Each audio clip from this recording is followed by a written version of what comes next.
Move your arms all the way overhead. Shake, shake, shake. Or if you prefer, have a little dance party in your living room. Welcome to the Yoga Show. My name is Roos, and today we're going to talk about intention setting and how to create a vision board for yourself. But first, welcome to this first episode of this new format. I'm so excited to bring it to you in this way so that I can spread it more. And actually, this is also going to be a podcast. So if you're listening, welcome. From now on, we're going to be starting with the question of the week. And this week, the question is, what is the difference between a mala and a normal necklace or a piece of jewelry? You may have seen your teachers or your friends wearing mala beads, mala necklaces or bracelets. And I'm actually holding up a few for you right now. I am wearing one and I have several. They are used to help you count your prayers or your mantra or your intention.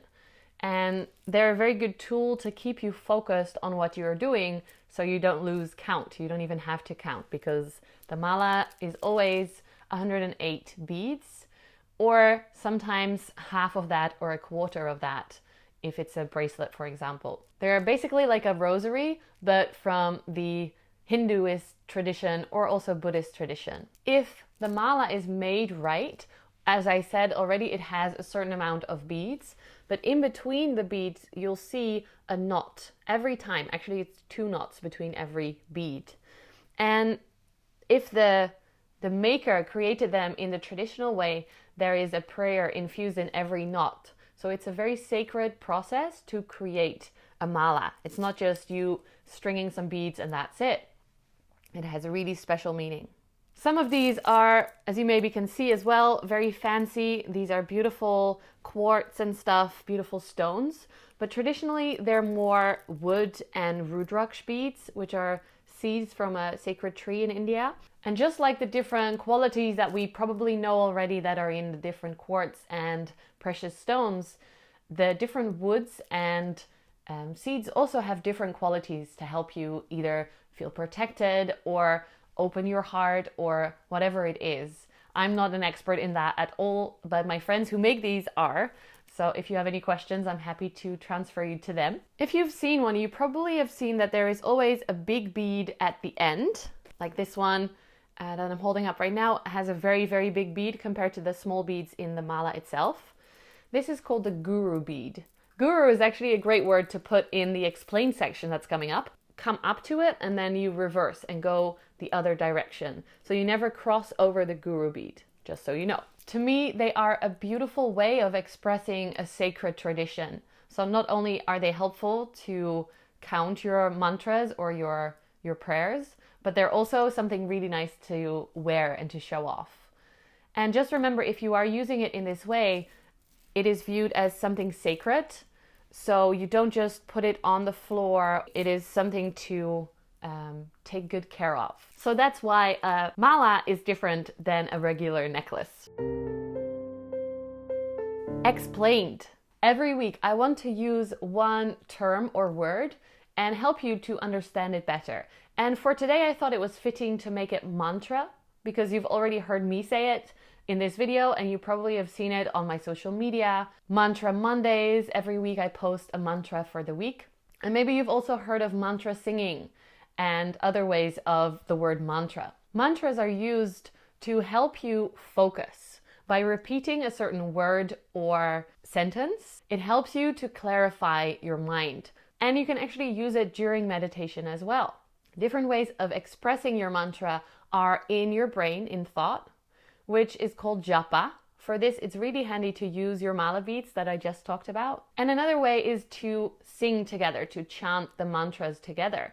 It's a beautiful experience because of your expressing your voice. It creates a vibration in your body that really brings a beautiful stillness and peacefulness to your mind, to yourself. I definitely recommend just trying it out for yourself. Traditionally, the meaning of mantra is liberation of the mind. So you can see how that can help you with concentration, with meditation. It can be a Sanskrit word or sentence, but it can also be something in your own language. For example, this week, the mantra that I put out on my social media is, I create balance in my body and in my life. And I repeat that at the end of every class I teach so that people can really allow it to settle into their week. By repeating this mantra to yourself or in a group, it can bring stillness to your thoughts and clarity to your mind. The pose of the week is back as well. I used to do this every week on my Facebook page, but now I've included it in my videos and in my podcast. So the pose of this week is a seated forward fold. It's a beautiful pose. The Sanskrit for this pose is Passchimotanasana. Physically, it's great to stretch the whole backside of your body from your heels all the way to your neck. Mentally, it can also really help to relax your body, to relax your mind, to turn a little bit more inwards. So that fits in really well with the exercises that are coming up. If you want to practice a seated forward fold, check out the separate video that is a short class focusing on the pose of the week. So pause this and head over there. It's time to do the intention setting and the mood board. So let's go. I want to take you through a few different practices to set your intentions and to create your vision for the new period. In my case, it is just about turning 19. I'm so behind. In my case, it's just about turning 2020 tonight. So it's a good time of the year to do that. But you can also use this in any other period in your life where you feel like you might need a shift or a new set of goals. Make sure you have a notebook and a pen and a place where you can take some time without being disturbed. So maybe go sit in a quiet room or tell your family or your housemates that you don't want to be interrupted for a little while so that you can fully focus on this. Ooh, and put your phone on silent or put it away. Let's start off by moving our bodies a little bit. You can move with me. I am staying seated because otherwise I'm moving out of the shot. Just shake out your hands. If you've taken one of my Drew classes, you'll recognize this. Shake out your arms, shoot them forward. Move your shoulders. Move your arms all the way overhead. Shake, shake, shake. Or if you prefer, have a little dance party in your living room. Good. Shake out your shoulders. Careful, arms sideways. Throw your hands away from you to loosen up your arms, your shoulders, get your blood pumping. Good. Bring your arms down. If you want, just pause this video and shake out your legs as well and shake your booty, your shoulders, just to make sure your body is nice and activated. And then when you're ready, find a comfortable seat. Make sure if you are sitting on a chair or something that your feet are flat on the ground. Or if you're comfortable, you can also sit on the floor, maybe use a pillow or a block. Bring your hands in your lap or on your knees and close your eyes. Take a moment to feel the warmth that you've built. Maybe you'll feel a slight tingling in your arms and your shoulders. Maybe you feel your heart rate, your heart pumping a little bit more.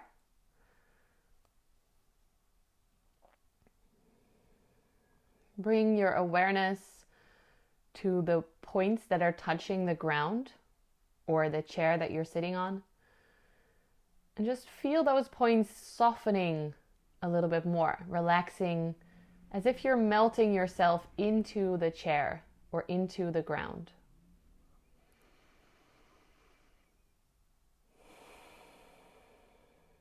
Take a few deep breaths.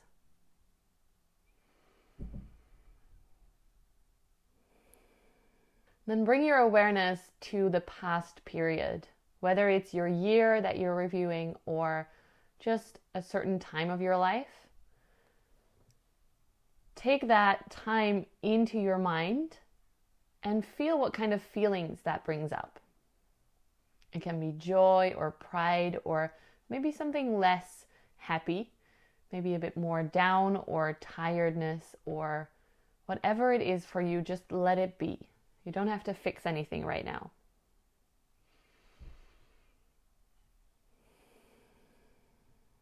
Take a few more deep breaths, feeling into that feeling.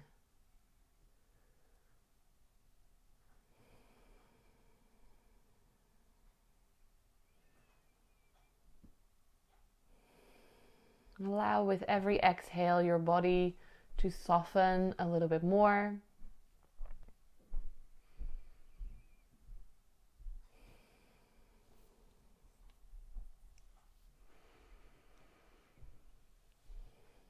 And passing your mind through the highlights of your year or your time period. And also the lower points or the more negative emotions. Allow them to have space as well.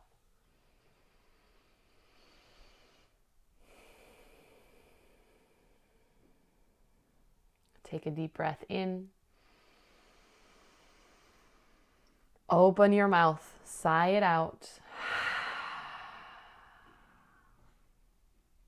When you're ready, open your eyes.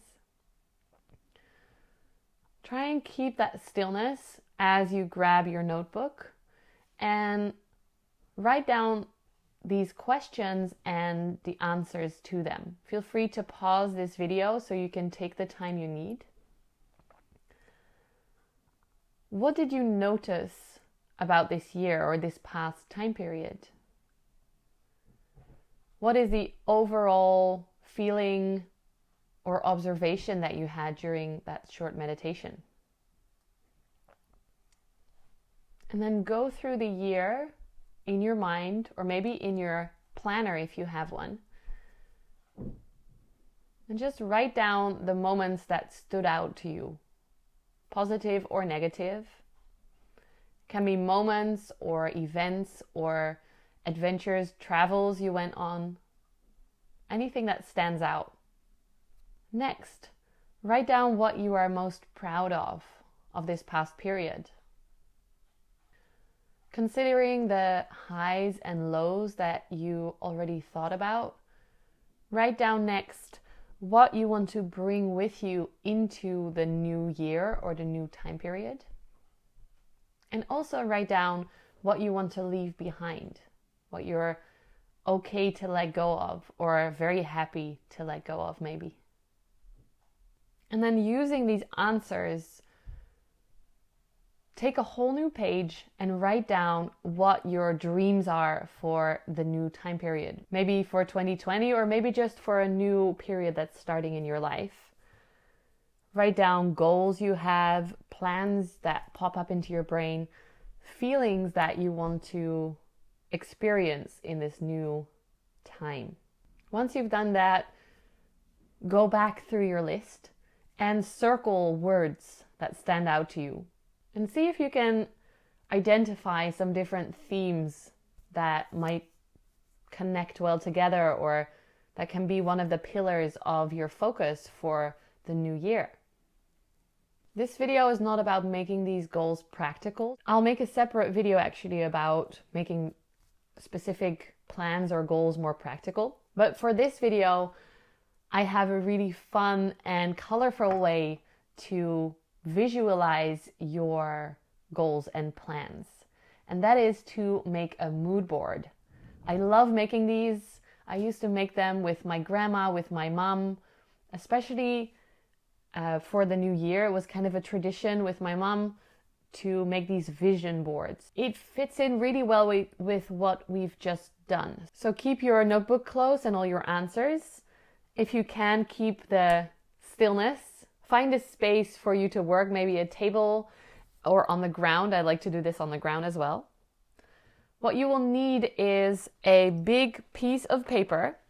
I like to use these big photo carton thingies from the stationery shop. I actually always buy a few more because I like to go big and I just tape them together to create a big one. You can also use a smaller page or just stick together a few printer pages. Then you'll need some magazines. I like to use Yoga Magazine, and the Happiness Magazine has beautiful images as well. And if you're really into travel and want to visualize that, I have a great tip for you. Go to a travel agency and ask for a few of the folders of some of the places you might want to go to, or just some places you're interested in generally. Because in these, you'll always have some beautiful pictures of the locations. And I love using those in my vision boards. They really show my love for travel, but they also can just bring that adventurous vibe in there. Of course, you'll also need some glue and a pair of scissors, so have those ready. Take a moment to read through your answers in your notebook. And then as you keep that in mind, just start looking through these magazines, picking out whatever stands out to you. I like to not think about, make a specific plan, but just pick what visually appeals to me. And that's been really helpful. Just go with what your gut says, what you like. Take your big pile of cuttings and then pick out the best ones, the ones that you love the most. Place them to one side. And the rest you can leave, you can use that as well. But pick out your favorite pieces and place them on the big piece of paper. Don't stick them on yet, just place them on there. Maybe shuffle them around and notice if anything fits together well. Again, here there can be some themes to be discovered. So just take a look and rearrange as long as you need to. Once you're satisfied, glue them onto the paper and of course add in extra pieces from the rest of the pile that feel good to you. And once it's done, hang it up somewhere quite visible. I like to keep mine in the living room for a few days after I created it to be able to really see it all the time and maybe meditate in front of it. And then after a few days, I move it up to my little office upstairs so that it's not in the way all the time, but it's still present when I'm working. Don't forget to really look at what you've created, and maybe you'll see some patterns, like that one year that I kept just finding all these doors and windows and one bridge. It all really represented to me a transition. That other time that all I wanted to put in there were footprints, and it made me think about what I want my footprint to be on this earth. What do I want to leave behind? So that I can spend my time on that instead of just doing whatever is in my inbox at that day. You know yourself the best. So just think about what it could mean to you. And if there's no meaning, that's fine too. That's it. You're done. I hope you enjoyed the intention setting and mood board part. I would love to challenge you to a 21-day meditation challenge. Every day, maybe it's just 2 minutes, make it super easy for yourself. You don't have to sit on a mat with a yoga legging, just sit down wherever you are, close your eyes, set a timer first, close your eyes, and just focus on your breathing, on your being instead of doing. Hey, Editing Roos here. I just wanted to let you know that we're now making this into a thing. You can do it together with me and lots of other people. If you want to join, check out my website, yogawithroos.com. At the top, you'll see a sign-up form for the 21-day meditation challenge. You'll get some extra support and you don't have to do it by yourself. See you there. I hope you will join me for this. I'll share more of this on my social media, so check me out there. Yoga with Roos, R-O-O-S, no E. And to close off, every week I want to do a shout out to something that really inspires me, whether it's an Instagram account, a YouTube channel, a book, or a podcast. And for today, that is the Drew Yoga online studio. I've been practicing Drew for about 20 years. It's a beautiful spiritual form of yoga. And actually on their online studio, I'm teaching a few classes, yay. But also there is a really good video explaining more about the meaning of mood boards, of vision boards. So if you want to learn more about them, I'll share the link to that in the description below so you can check it out. And also check out my classes on their studio. Thank you so much for watching or listening to this first episode of The Yoga Show. It is my purpose to help you connect to your body and see the beauty that is already there. I love to do this through the internet, through social media, but I also love to connect with you in person. So if you're interested, check my website for my local classes. I teach weekly yoga classes here in Noordwijk and surrounding areas, but I also organize retreats. If you want to go on a weekend away, for example, this April, the first weekend of April, then definitely check out my website as well under the retreat tab. I'd love to connect to you in person or on here. If you like this video, don't forget to leave a thumbs up and a comment. That is a wonderful way to connect to you as well. And I'll see you next week with episode 2. Thanks for watching or listening. Bye.